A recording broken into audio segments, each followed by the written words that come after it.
looks like we're good to go. Are you ready, Pete? I'm ready. All right, let's do it. So, Pete, thank you very much for joining me. I appreciate it. My pleasure. It's just a thrill to be here, Chris. Great. We've only known each other for a month or two, but, I enjoy our conversations over on Clubhouse and happy to be here on your podcast today. Yeah. So if you can, please give everybody just a quick background on who you are and what you do, and then maybe we could dive into a little bit more in depth about what you do, and we'll just kind of flesh it out from there. Does that work for you? Yeah, man, absolutely. That's great. Cool. So basically, my name's Pete Mohr, and I am the owner and founder of Simplifying Entrepreneurship, which is one of the businesses that I have. And with that business, I help entrepreneurs, business owners, and leaders cut through the chaos of running their business and, reduce the overwhelm, give them their time back, set up systems and structures and frameworks that are going to enable them to break through barriers in their business and have a better life. I mean, we get in business as entrepreneurs because we have this idea of what we want out of life, and we're okay with making our own way to get there. But part of it's understanding what the heck it is you actually want so that you can then create the business to deliver that. And I think sometimes we get lost in that sort of framework around what is it that we want out of our life, what is it that we want our business to do for us, and how are we going to create that. So that's a lot of the things that I work around with Simplifying Entrepreneurship, really working with leaders to create the life that they want through their business, because that's why we get in business, right? Yeah, agreed. Well, and if I can ask, so that brings up some interesting points as I'm starting this out.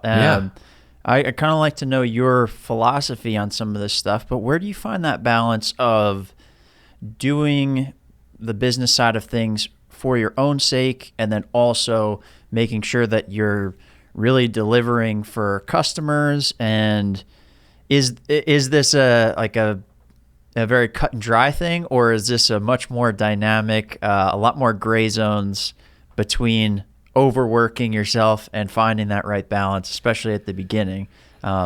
What's your thoughts on that? Yeah, well, Chris, the reality of it is whenever you start something new, it takes a lot of time.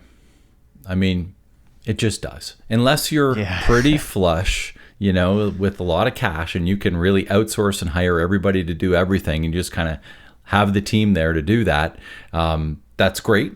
But for the reality of most people getting going in business, they aren't, that flush. So basically it's a matter of trying, getting in there, working through some of the initial problems. And, I like to use frameworks to help me through some of that stuff. And one of the things that I'm happy to offer to any of your listeners here today is called the one-page prop. And from that, it's purpose, results, obstacles, and plan. And it's one page, and you're kind of dumping down what it is you want to do. What's the purpose of your decision that you're going to do, whether you're getting into business or starting a new thing in your business or whatever decision you're going to make. And then what's the end result? What's the desired outcome you want from that? And then what do you see as your obstacles that you're trying to overcome and often procrastinating the whole decision about, because you're seeing these obstacles as being overwhelming and it's like, oh my God, there's no way I can get through this, right? So just list them down, get them down. And then the results then the plan of creating that and who can help you through those things. So the example that I use when you download that, because it takes you off to basically a YouTube channel with a little quick video on how to use the event, is actually the creation of my podcast. It was, when I was putting together my podcast, the Simplifying Entrepreneurship podcast, I'm thinking, how am I going to do this? I've never had a podcast before. I don't know who do I contact? How am I going to do this? Like, I don't even know. I didn't even have an Apple product.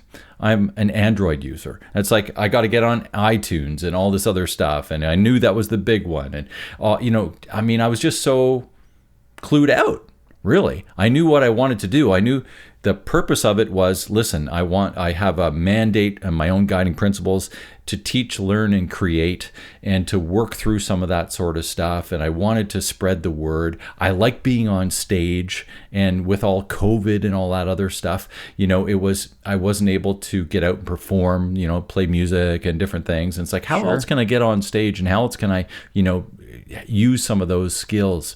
And I wanted to, the result was to connect with people. I wanted to connect with the people that resonate with the message of simplifying entrepreneurship, that, overwhelmed, all the stuff that people that want their time back, people that are frustrated and given parts of their businesses. A lot of entrepreneurs do awesome in 2 or 3 of the, let's say, 4 or 5 main components of your business. They're killing it at those, and those other 2 are giving them all the frustration. So how do we fix those? How do we work through those things? So that was sort of the idea. And it's like, okay, I just got to get this on paper and then structure all these obstacles. What do I see? What don't I know? What do I need to know? And that's the plan. What do I need to know? How am I going to get there? Through either the who's. Who do I know that can help me? What can I use, like automations and apps and outsource and information and all that sort of stuff? That's the sort of stuff. Start having the conversations and create the plan in order to make things happen, and put timelines around it so that you can make things go. So that's called the one-page prop. And like I said, I use a lot of these different tools and frameworks, Chris, that allow me to get my thoughts out onto paper so that I can make actionable plans. And this is just one of them. Do you feel like getting your thoughts out on paper and following these pretty simple plans, even though the work may not be simple, at least doing the plan and simplifying it that way, do you feel like that helps avoid this inevitable wheel spinning and it's never ending, like right? Throes of despair? It's never ending. That's the entrepreneurial nature. We're always thinking about stuff, and if you don't get it out, if you don't get it onto paper, or I use my iPad now, and I literally, the sheets that I have are all PDF, so I just scribble it on Notability on my iPad so that I can digitally save everything. But I still use my pen, and I still like to actually handwrite it as opposed to type it. That's just me. I find it kind of carves in my memory a little bit better, and that sort of stuff. So from that perspective, I need to get it out onto paper, let's call it. And so that it enables me to think it through. And thinking about your thinking is an important part of being an entrepreneur, so that you're actually giving yourself time to think on your business and about your business, and not just work in it, right? So when we talked about time starting off, you can lose time pretty quickly as an entrepreneur. Just do. But you need to allow yourself the freedom to think about your business and think about these sort of things, so that if you don't, you kind of lose the creativity and you're mired down in some of this sort of frustration about it, especially when you're starting up and you're trying to test and try and work through all these different things, Yeah. So what would you, like, let's say you're in this spot, right? Yeah. So I'll be honest, this is where I'm at the past couple of days, and I've kind of broken through it, but being in the spot of really trying to understand what it is that your business offers, and really the way that you can sell it.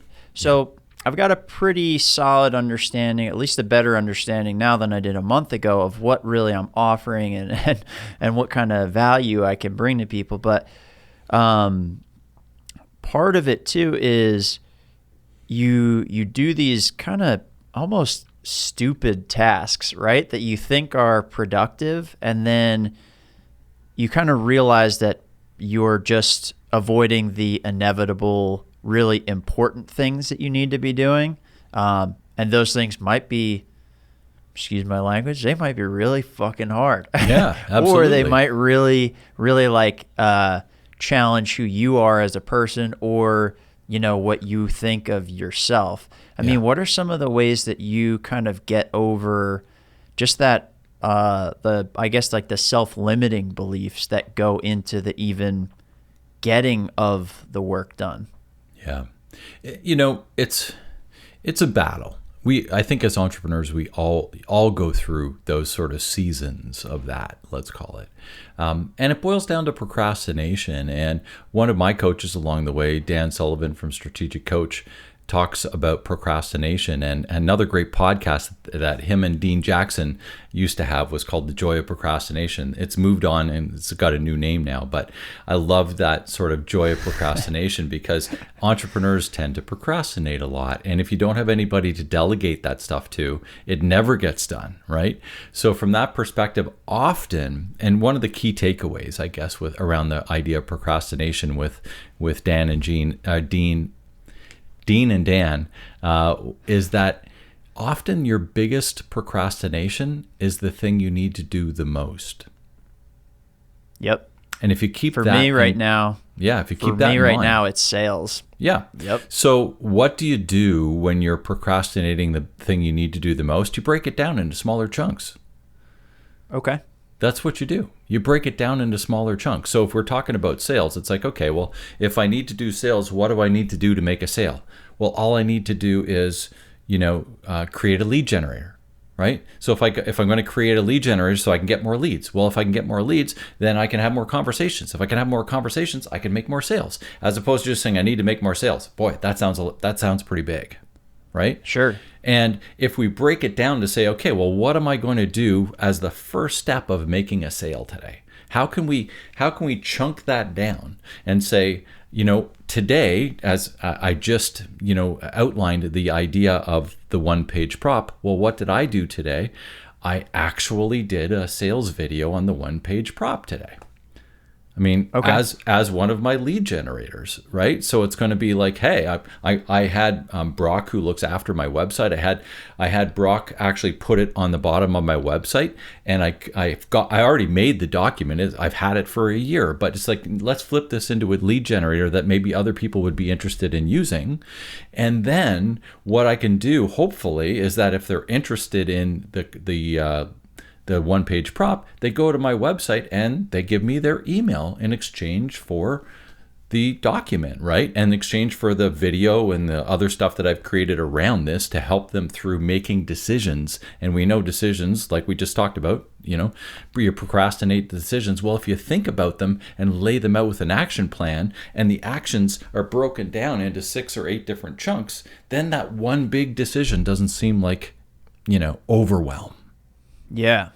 So you start with that small one and you say, okay, I'm going to create a lead generator today. And then if lead generator sounds too big for you, you say, well, okay, then I'm just going to think about my lead generator today. And tomorrow, maybe I'll put some copy around it and think about, how am I going to, create interest in this? And then, you're building on each little step, and it does, some big decisions take time. Yeah. And most entrepreneurs, if you're like me, you want it to happen now. It's like, yep. I just want, I mean, I should have my sales today. Yeah. Right? No? Well, don't these people know that I need these sales today? Yeah. But the reality of it is that it does take time to build some of this stuff. It takes time. And from that perspective, what do? Well, you start small. I mean, you start small. You break it down from that big chunk and you lay this stuff out, just like the one-page prop. You lay this stuff out, and then you have this actionable items. And I'm like, okay, well, my first thing that I have to do in order to have a podcast is talk to my buddy, because he has a podcast. So that would be step 1. And then, this other friend has, that's step 2. And then this guy has, I've started listening on Clubhouse to some podcast guys. Step 3. And I'm hearing a few things there. It's like, okay, cool. And then I'm working around finding, because when you start opening your eyes to some of this stuff, things come to you. And it's like, oh yeah, I should do that, and I should do that. And that's the idea of writing things down and scribing them down so that you can put actionable timelines. I love calendars. I use Trello as a board that kind of rolls me through different action items and things like that. So for me, Trello is a great tool to keep track of some of that stuff and to roll through actionable items. So many different ways of breaking down those procrastinations and making things happen. But ultimately, when you take it back to the sales thing and you take it back to the big chunks, You just got to make them smaller. And, for those of you who are watching on video, I've got a great book right there, and two of them right beside each other over here. One's called Atomic Habits and the other one's called Tiny Habits. Both of those are great books. My favorite is, I think the bigger of the two is probably Atomic Habits by James Clear, but my favorite's actually Tiny Habits by BJ Fogg. And from that perspective, one of my favorite little frameworks that BJ Fogg has, it's called B equals MAP. Behavior equals B equals MAP. Motivation, ability, and prompt. I'm doing this off the top of my head, so sorry, but I kind of forgot. That's all right. Yeah. So, and it's not my tool. So, but I love the framework around that. So, behavior is motivation, ability, and prompt. So, if you think about sales, do you have the motivation to do more sales right now? Yeah. Yeah, I've got to get cash coming in to balance it's a pretty out big the cash motivation, flow. right? Yeah. Okay, so you think about your different motivations to do that behavior. Do you have the ability to do more sales? Yes. Yeah. Do you have the prompt? What's prompting you to do more sales? Baby coming any day now, so yep. Okay. So, and again, if the baby's the big one, what are your smaller prompts? Like, can you set up maybe on your phone at 8 a.m. every morning, make a sales call, make a sales call, make a sales call? Like set yourself up with prompts that are going to trigger actions. Yeah. And if your abilities are good but not excellent, then you have to hone some of the ability portion of that. And then the motivation portion, the ability portion, and the prompt portion, all three of those have to be there in order to make things happen. If you're missing one, it's not going to happen. BMAP. Okay. So really it's having you've got your behavior is driven by the motivation, your ability to do it. And then when you're saying prompts, you mean that could be anything from the reminders that you set, like you said, you use a calendar, use a Trello board, whatever it might be, but something that you can put in place to really structure your day or even your week, something that keeps you moving on that behavior pattern. It's kind of like the Aristotle quote. I can't remember the specifics, but basically, whatever it is, but like something is learned through behavior, and behavior is repetition. Yeah. Okay. So, when you look at that creation of that behavior, how are we going to make more sales? Or we're going to make it because I need to have the motivation. What's the motivation? And then I need to have the ability. I actually have to be able to do it.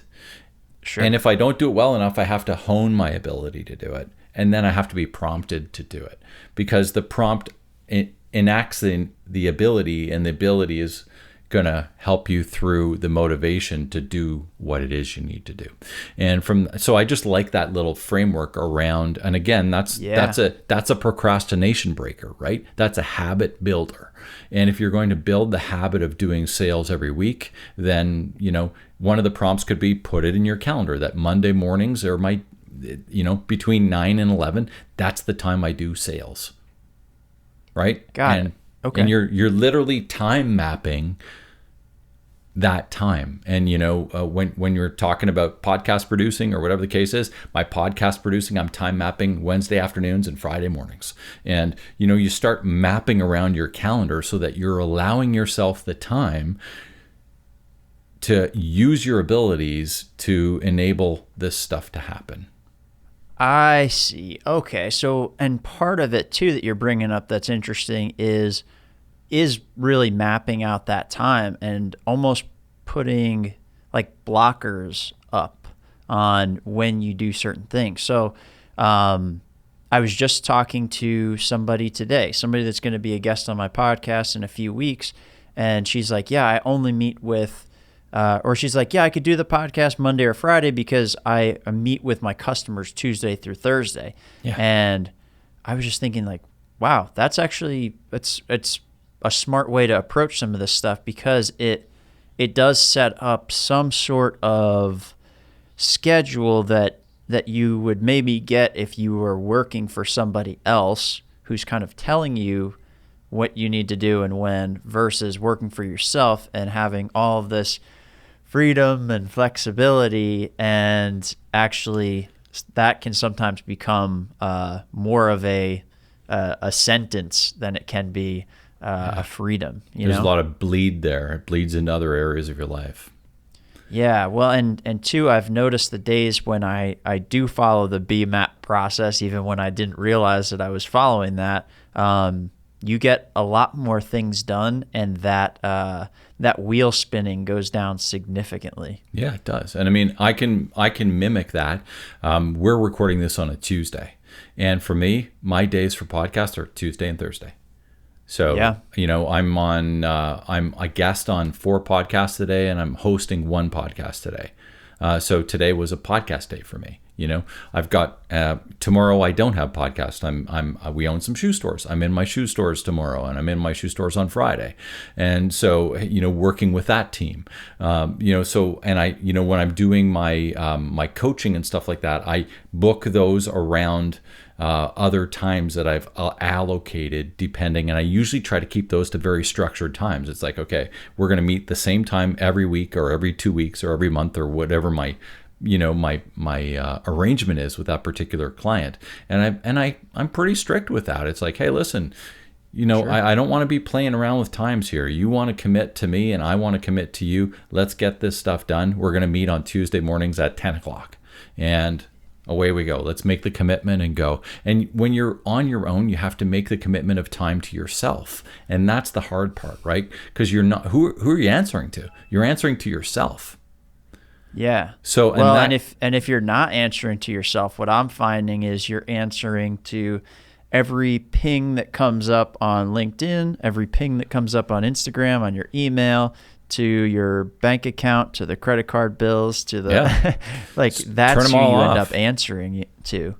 I don't have any notifications. Like my phone right now is turned off. My notifications on my computer turned off. So from that perspective, it's like turn all your notifications off. Is there anybody that really needs to get a hold of you that importantly? So, and if that's the case, then, leave that one person on. If it's your wife or something like that, you're expecting a baby. Yeah. You need to have that one on. But I mean, anybody else, can they wait until you check your email? And there's all sorts of cool tools and apps and things like that too, around the idea of, and that's another whole conversation on how to manage email and how to manage, and we can talk about that another time. But along the lines of how often are you checking this stuff? Can it be batched? Can you check your email at 11 o'clock, 2 o'clock, and 5 o'clock, and then leave it the rest of the time? Those kind of things are just time frames and time mapping tools that you can use as an entrepreneur that are going to give you more of your time back and make you more productive along the way. Got it.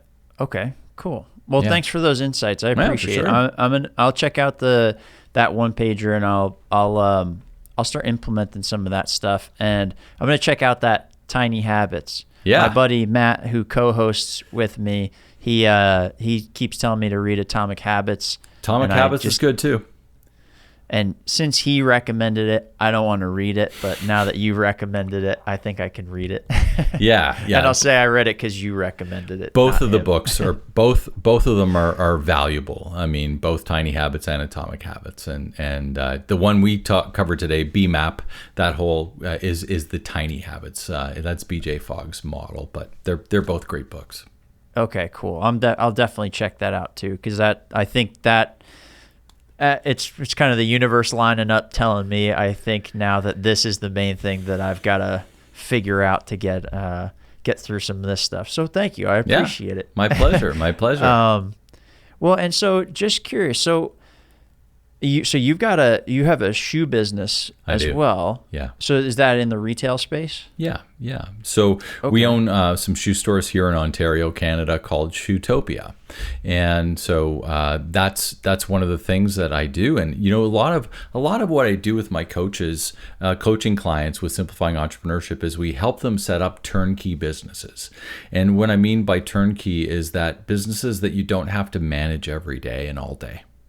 so that you're not literally working 50, 60, 70, 80 hours a week running it and not having any time to yourself or any time to do anything else. So for me, yes, I do have a couple of shoe stores, and I am, involved in them. And I actually am going to be working store hours this weekend. We're a little shorthanded, but for the most part, I really don't have to be at my stores.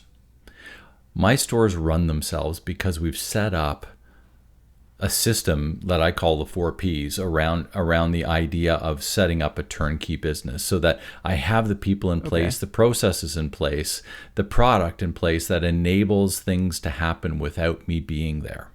So, for people that have been in business for a while, or even for people that are just starting out, you want to set up your business so that you are not always the primary person for every single thing, so that things can be done in your absence, so that you could maybe take a weekend off every now and, or maybe go for a holiday, or maybe if you want, spend 2 weeks off when you have your baby, different things like that. It's like, what do you want? Do you want to go golfing maybe, or do you want to, head out to the fair or whatever the case is? And, all of these different things, it doesn't matter what it is. Go away skiing for the day, those kind of things. When people are mired down in the frustration, they don't make time for those because they feel that they can't get away. They can't get out. They can't leave. And you talked a little bit earlier about a sentence. Well, that's a sentence. That's not freedom. That's frustration. And so, my idea of turning frustrations into freedoms and turning your worries and wants. So first of all, you got to acknowledge what you're worried about and what you want out of life. And then you want to transform them into wins. Take your frustrations, transform them into freedoms.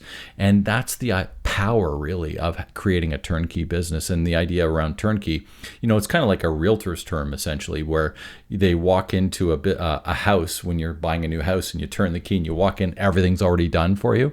Well, that's the idea behind a business too, where if a new owner were to really take over, they would turn the key and sit in the chair and things would hum along and do nicely. Eventually you got to make some decisions and do some stuff, but ultimately, things run without you. So that's what I try to do with a lot of my clients, is help them create these turnkey businesses. And that's what allows me to do my coaching, because my business is running well. I have good people. I have the systems in place, and I'm there for major decisions for the most part. I'm there as a guide to help my team whenever they need things and that stuff. But they don't, if somebody, put it in perspective of shoes, if somebody's trying to, let's say, return a pair of shoes, they're not coming to me to find out how to do that stuff, because frankly, I'm not the best person to do that. My team is better trained than I am on that. And, my team's better trained on how to order from a given supplier than I am. But when it comes down to making a major decision in the business, then I don't even hire most of my team anymore. I hire my management team, and outside of that, anybody who's underneath the management team, I'm not even involved in hiring, even though I'm the owner of the business. We've got the systems and structures in place, and in fact, my management team does a way better job hiring than I did when I was part of that. So, work to your strengths. And if they need a video done, a promotional video done or something like that, they call me, because I call myself the front stage person. It's like, hey, you want Pete to come in and do a video on Blundstones or Birkenstocks or something like that? It's like, sure, no problem. I'll come in. It's like, hey, it's Pete from Shootopia, and I'll do my thing. I'm good at that, So they use my strength, I use their strengths, and together we're a better team around that. And that's part of understanding that whole idea of who's on your team. And that team could be an outsourced partner team. It could be an internal team. I mean, however you look at it, it's about building the strengths around what your promise is to your customer. Okay. No, it's very interesting, because it seems like it's not even so much about like not having to work. It's that could be part of it, but almost like if you're not there, it doesn't fall apart. And once you can get it to the real like humming spot, it in some cases can work better when you're not involved in all of those decisions. Yeah. I think that almost sounds like the sweet spot. Yeah. And from my perspective, like I love my shoe stores. I love my team, my customers. I like working with them, all that kind of stuff. But the idea is that I don't have to be there every waking hour. Sure. You know, Sure. there are processes and things that happen in my store that I don't even know about. I don't even know. They ask me how to do something. It's like, I don't know. Talk to Jen, or talk to Brock, or talk to Michelle. You're asking the wrong person. It's not my accountability, right? Sure. Do I own the business? Yeah, I own the business, but I'm perfectly okay with other people having those accountabilities. Now, could I find out? Yeah, I could find out, because we have the processes in place. I can open the manuals. I can go through. I can figure it all this stuff. We have all that stuff there. But if you want a quick answer, I'm not your guy. And Got it. And other things, if you want a quick answer, I'm absolutely your guy, but that's my area of expertise. So using, I think a lot of small business owners, and it starts because, if you're, and I've done this, I've been there, starting as a one-man show. When you're a one-man show or one-woman show, working through that sort of stuff, you feel as though you need to know everything. And quite honestly, you do need to know everything, because it's only you, unless you're going to have some outsourced partners to help you with that sort of stuff. But, releasing some of that stuff along the way is a hard thing to do for a lot of entrepreneurs.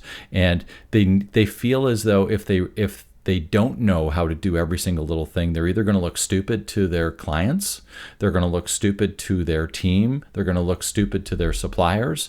They feel this sort of like, I'm going to look stupid if I don't have the answer. And my feeling is that, you know what, let the people who are the experts deal with it. And as the leader of your business, you're using, awesome people to do a better job than you, or a tool, even a tool that sometimes will be a scheduling tool like Calendly to set up these appointments. That's a better tool for me. I use Calendly all the time. I've been using it for years. And why would I want to be back and forth with somebody 7 to 13 times to book an appointment, when I can just send them a link for Calendly and they book it at their own time, and I show up when I need to show up? Like, that's a beautiful automation. And in my opinion, that's a who. Calendly is a who for me. That's my executive assistant to set appointments. Well, and that's exactly what you made me think of when you were talking about the BMAP process earlier, and having your daily schedule set. Almost the way it made me think about it was, okay, these are digital pieces of technology. They can go with you wherever you need to. It is almost, if you use it right, setting up like a person that is just coming in and telling you. Like, I remember reading an article about, I don't know if it's the current CEO or the past CEO of Southwest, but he was such a scatterbrain that he would just stop and talk to people like throughout the company, and he had to have the assistant just be like, hey, I hear you, but we gotta go. We gotta keep moving. And it kind of reminded me, you get that prompt. That's your assistant, Yeah. So, for today, as an example, I use Google for everything. I went to my Google Calendar, and it's like, okay, there's my meeting with Chris. There's my meeting with Scott. There's my meeting with Dina. It's all laid out for me, just like an assistant would do. And I didn't make any of the appointments myself. All 5 of those podcast recordings today, 1 that I'm hosting and 4 that I'm on, were all there. And the one that I'm hosting, I've set up all sorts of other automations around there too, where when they book the appointment, well, out goes an email telling them all about the thing, and it gives them a whole thing about what they need to do, how they need to log on, what questions need to be answered, and giving them clarity so that they know when they log on, this is what's going to happen. And in the past, that may have been a person to do that, but I don't even have to do that. It's all done automatically, or automagically, as I like to call it. But from that perspective, I mean, how much can you automate along the processes of whatever those processes are of your business? So important. Yeah, totally. Yeah, it is kind of like magic. I mean, basically, technology to me, almost, if you told me it was magic or technology, I equally know as much about both. So might as well be magic. Yeah, exactly. When we look at those frameworks, so just to kind of get back to the 4 Ps, turning your frustrations to freedom. So it starts Chris, with the right product, right? And when we talk about product, I mean services as well. So product, service, program, whatever the case is. But you really have to have something, and you were saying like, how do I know, and all this sort of stuff. Well, when you're laying out your product and when you're trying to push that out to the public, you want to use a simple framework that goes something like this. What's the problem that your customer is facing? So outline what it is that the problem that they are encompassing. What's the process that you're going to take them through in order to make their better life? So the problem, your process, and what's life afterwards. So how do those three things align with your product? And if there's, again, kind of like that BMAP thing, but if there's any breakage with any of those three, it's not going to happen. The cash isn't going to come in. So first of all, you have to align the idea around that problem. So what is their problem? And show them that you have empathy around it, that you understand their pain. When you understand their pain, it's like, okay, this guy gets me, right? And then you're showing them the process. And the process is step 1, you go to my website. And step 2, you book a call. And step 3, we have a chat. And step 4, we determine whether we're going to move ahead or what, and depending on what you're doing with your business, those steps are going to be different for everybody. And then the idea is you want to show them what life looks after. When we talk about, turning your frustrations into freedoms, what are the freedoms that this person really wants, and the frustrations, the pain points that they're feeling? And you're in the middle. You're in the middle of that in taking them through the transition over to what life looks like afterwards. So when you build that into your product, that's the framework that you use around your product. And then you're going to be able to test it. And that's the most important thing in getting it out there. Just get your product out there as soon as you possibly can. So most people worry about perfecting the product before they put it to the public. A lot of P's there, but don't perfect, because you don't even know at this point in time whether anybody will pay for it. So the idea is get it out there, test it. If it's 70 or 80% ready, put it out. And then you're going to work on it along the way. We're always perfecting all of these things. We're always tweaking them a little bit more. Like I said to you earlier today, I'm going to try a new lead generator, right? So I'm always working on different things. I'm changing the way I do my podcast, or changing the way I put a little video up or something like this. We're always working on that product in order to move it ahead. The next P is process. And all of those different processes, we've been talking a lot about them today. So important. And we're always improving our processes around the operations, around our marketing, around our sales, around our funnels, around how we do our business internally and externally, all of those things. And then the next big piece is people, right?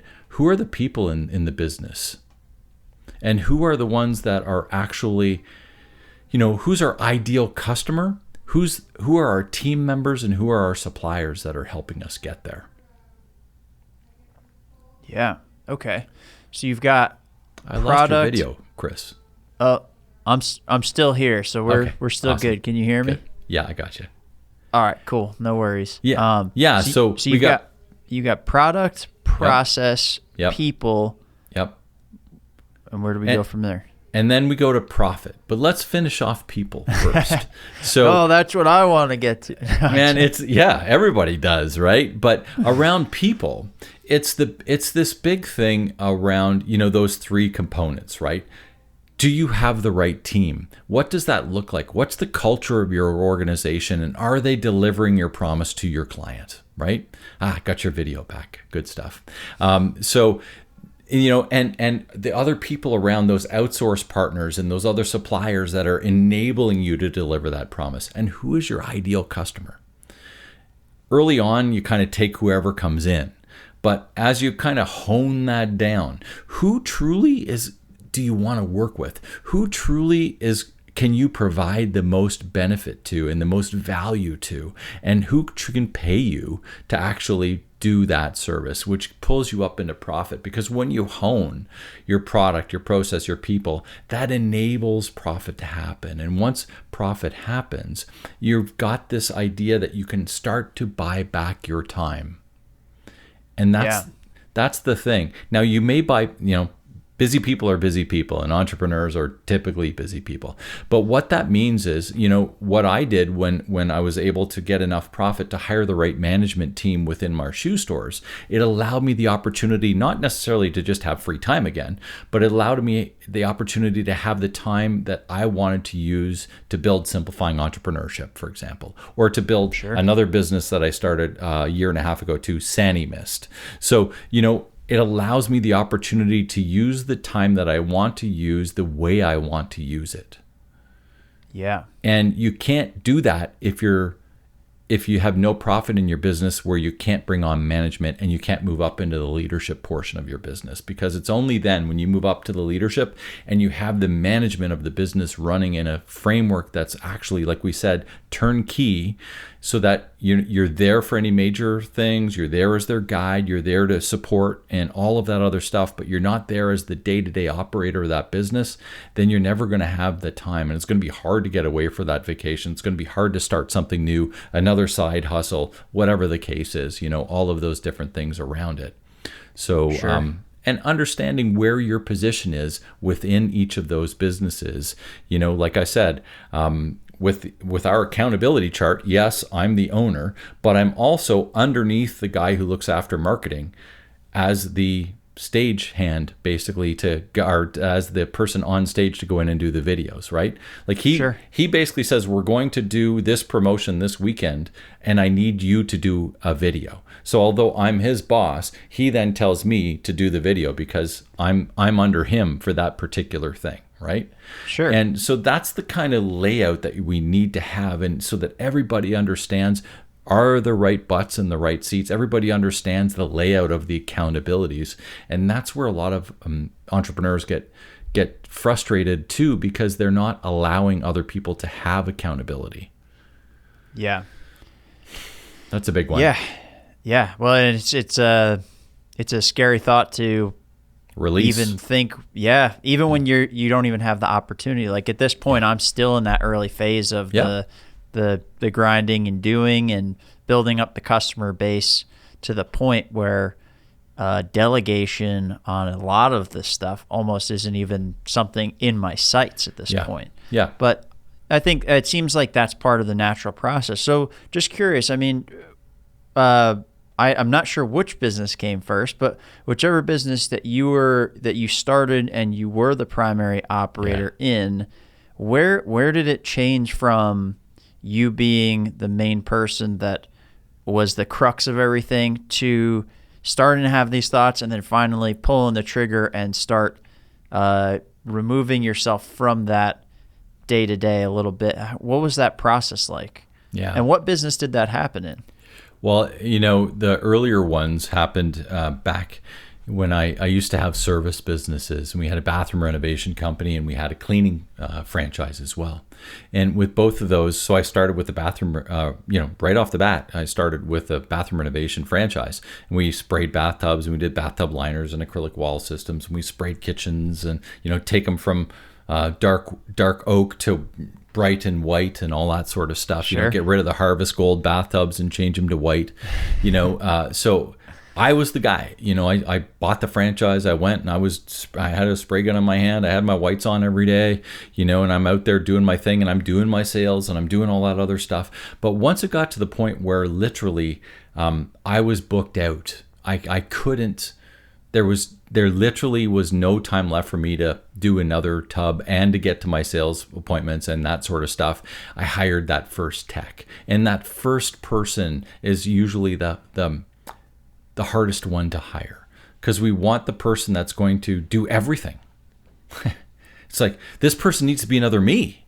Yeah, well, I was just going to say. You know what? The reality of it is that's pretty hard to find. And, you're better off to really find somebody who's going to be good at exactly what you need them to do, and you start doing the rest. So you pawn off, like in that case, I didn't hire a manager who's going to run the whole thing. I hired a tech who's going to go out there and spray the bathtubs and do the work for me, allowing me to manage the business and do the sales and some of that other stuff. And then as that person was too busy, then I started jumping back in, and I was working 1 or 2 days a week doing the work, working the other side of stuff. And then, you build up that way, and you hire your second person, then you hire your third person, and those kind of things along the way. You're always, as the entrepreneur, you're always sort of filling that void in between people, because at that time, and it's pretty hard to outsource somebody going into somebody's house and spraying. It's not like we can outsource to you, doing some podcast work or whatever the case is. It's physical work that needs to be done. So what could I outsource? Well, I could have outsourced, and I did outsource, by the way, my bookkeeping and that kind of sort of stuff, right? I hired a bookkeeper. So, I've got 2 business degrees. I can do bookkeeping. I'm actually pretty good at it. But it's not in my best interest to do that kind of work. And it's not the best use of my time. So I actually hired somebody to do that work for me, freeing me up again so that I can go out and do the sales and build the business and that sort of thing. So from that perspective, that's the way I've always done it. We did the same with the cleaning company. We grew our cleaning company from 30 from 30 clients to 300 clients. And the same sort of thing. It's like, okay, I can tell you, Chris, I've cleaned more toilets and urinals than you would ever believe. I have picked out the nastiest gunge. Unbelievable. Okay, man. I've been there. I've been in the trenches, hands and knees, done all that sort of stuff. But you have to do that kind of work in order to move your business ahead. You have to be prepared to get dirty when you need to get dirty. And you have to be okay with releasing when it's time to release, or else you're going to be dirty all the time. Right? Sure. And even now, I said to you earlier, we're a little short-staffed. I'm going to be working Friday and Saturday in the stores at Shootopia, because typically I'm not on the schedule, but ultimately I have a promise to my customer to deliver our service. And what I do in my videos and in my emails and everything to them is promise them a level of service. And if we can't deliver that, it's still up to me. It's my business. I got to go in there and make sure that our customers are getting that. And that's the way I see leadership. It's like you're there when you need to be there. And when you're not needed, then you don't have to be there. Because you've built the team around you that's going to take care of things with the accountability and the culture around your business that's going to deliver the promise to your client. And that's the biggest thing. And that's pretty much what I work with every entrepreneur on, is what is that promise? What's the culture? Who are you? Do you have the right product? Do you have the right processes in place? Do you have the right people in place? Can we generate more profits so that you can be working on your business, which is where we started the conversation, not in your business? Yeah, agreed. Well, Pete, I want to ask you one more question, but it's not related to business, because I feel like if we sat here for 4 hours, I could probably keep asking you a ton of stuff. Yeah, we could still keep going. You're a treasure trove of knowledge, man. This is awesome. I kind of got that sense from some of those Clubhouse calls that we were on, and just some of the things that you put out on LinkedIn. It's like we were saying before the call, those have been very helpful reminders, and I'm glad. Thank you for referring the Business Made Simple piece. That video series has been good for business, and also the production quality is incredible, to the point where it's given me some ideas on things I can do for promotion pieces. But yeah, they do. Great job. I see those instruments in the back, and on the Clubhouse call, you said you were in a few bands in the past. So what instruments do you play, and what kind of music do you like? Yeah, well, I played in a bluegrass band for many, many years, picking and grinning hillbilly music. Yeah. Hell yeah. That's my passion, and I've been on 4 CDs over the years now. The last one we did was 2005, so it's been a while ago. But I like podcasts. Podcasts are a snip of the time. Today we're recording this. It's where our heads are at today. Well, when I look back at those CDs that we did back with that band called the Northern Sons, we did one in 94 I mean, I started playing with the Northern Sons the month I started my first business when I was 23 years old, the bathroom business that we talked about, right? So that was a time of my life. And it's like, okay, we actually recorded a CD. I was starting a new business, was getting married. You know, I look back at that. It's a framework in time. And then the next one was 1998. Well, we already had our first kid, and, you know, some stuff was going on. 2002, we had 2 more kids by then. 2005, we were, you know, and all these different things, the progression of the band, all, you know, what we were writing, what we were doing, all that sort of stuff is pretty cool. And you can see this with podcasts too. That's why I really like this podcast sort of framework, because you're thinking, hey, where were we thinking at that time, and what were we doing, and what sort of things were all laid out and around that. So yeah, I've played music for a long time, grew up with a dear friend of mine who actually passed away last night, and my cousin who I grew up with playing music, his mom passed away. You know, second cousin basically, but I traveled around to bluegrass festivals with them and fiddle competitions and all sorts of stuff, and you know, got my sort of start and interest in music with them. And Mary passed away last night after a long battle, but nonetheless, great memories about all sorts of stuff around music, and it's always been a passion. So, you know, the one on my left is a 1936 A-style mandolin, Gibson mandolin. I've got a Larrivee acoustic over here, and I've got another one. It's called Jarrell, which is a local luthier as a electric instrument. I don't play electric that much, but every now and then I like to plug her in and give it a whirl. I've got a few other instruments kicking around too, but these are the ones that you can see in the background here today. Nice. Yeah, you brought up an interesting point with the similarities between the podcast and the music, but also that piece with the music really being a time stamp on a period of your life. So I play music too. Yep. I'm starting to get back into making my own music and recording and releasing it from home. But yeah, I have some 2 albums that I put out, or 3 albums, I guess now. One with an old band, maybe closing in on 10 years ago now, and then a couple other EPs that I put out with an old band. But yeah, it is interesting to go back and hear where you were at that time. It is actually helpful with the future, I think, from what I've noticed, because it does make you stop and say, you know, I was onto something back then. This was better than I thought that it was. And, you know, it's all an evolving process, you know. I think it helps me get past some of these mundane things or the grinds when you start, I don't know, you start doing that self-assessment where you judge yourself based on others, and you're like, oh, well, they're doing this thing and blah, blah, blah, and they're doing this, or what about my business? And then you kind of look back and you're like, man, I've come a long way in 5 years, 9 years, whatever it was. It's actually very helpful. It's kind of like cathartic. I don't know. Have you noticed that? Yeah, absolutely. I mean, I just love the whole idea around time stamping stuff, and art is the same way. It's like, if you're an artist, I mean, you craft a painting or a sketch or whatever the case is, and it's like, that's what I was thinking about. So all of these different things, I think, are pieces of history. And I think I talked a little bit about Dan Sullivan earlier, around some of his works with Strategic Coach, and he just released a book today with Ben Hardy, and it's called The Gap and the Gain, and it's a good concept. It's a Strategic Coach concept that's been around for a long time, and I'm pretty familiar with it. But from that perspective, he talks about the gap being when you're here now and you're looking to the horizon and you're saying, you know what, this is where I want to be.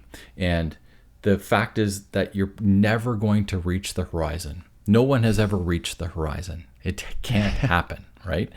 But the gain is, look at where I was and how far I've come. So when you're looking back and you're saying, oh my God, just like you just did, how far have I come? Versus, I'll never get there. It's a very different and more powerful sort of look at, I've come this far. So if I've come this far in 5 years, 9 years, like you were talking about, how far can I get in 5 years, 9 years? Not necessarily am I going to make the horizon, but I'm seeing how far I've come. And oh my God, I think I can even do better than that in the next 5 or 9. And that's a really powerful thing. And we get trapped in the idea that we need to be horizon centered all the time. And we have to be, again, we talked a little bit about breaking down those big things. And, that's a big thing. And from, you lose sort of the passion about it in the fact that you are sort of realizing the self-limiting beliefs that you're never going to get there. Yep. So break it down so that you can create, because you can do a lot in 5 years, 9 years, 25 years, and look at how much you've done. So when you look at those kind of things, it really creates an interesting outlook. So there's another book, The Gap and the Gain. I think it was released today. I got an email from Strategic Coach. So I think it's probably on Amazon there today. Gap and the Gain. Yeah. Okay. Cool. Yeah. It's a great, I've got Dan writes a little mini book every quarter, and he wrote a mini book on it several years ago. So I've got the mini book on it, but they've created him and Ben Hardy have created a whole, the bigger edition of it basically here this month. Flesh out some of the concepts and all that kind of stuff. Yeah. So I haven't read it yet, but I'm sure it's based on the very same thing as the small one. Cool. Well, okay, Pete. Well, this was awesome. I learned a ton just in this very short period of time. So thank you for sharing all this stuff. I appreciate it. It's been my pleasure. Real quick, before we wrap up, can you please let people know where they can find you? I definitely want them to check out your podcast. So please promote everything you've got. This was great. So go for it. Awesome. Well, easiest way is to Google Simplifying Entrepreneurship. And I know those are 2 long words. I should have made them shorter, trying to be a simplifier. But yeah, if you Google Simplifying Entrepreneurship, you'll come up on my website. And on my website, we'll have that, what we just talked about later today, probably, or by the time this release, it should be down there about downloading for the 1-page prop. That'll be at the bottom of the website. The other thing that I send people to most often, and I think is a real value, and this is going to go live next week. It's already live now, but it's Take the Assessment. So you can go up to the top portion of the website, and there's an assessment on the top portion of the website.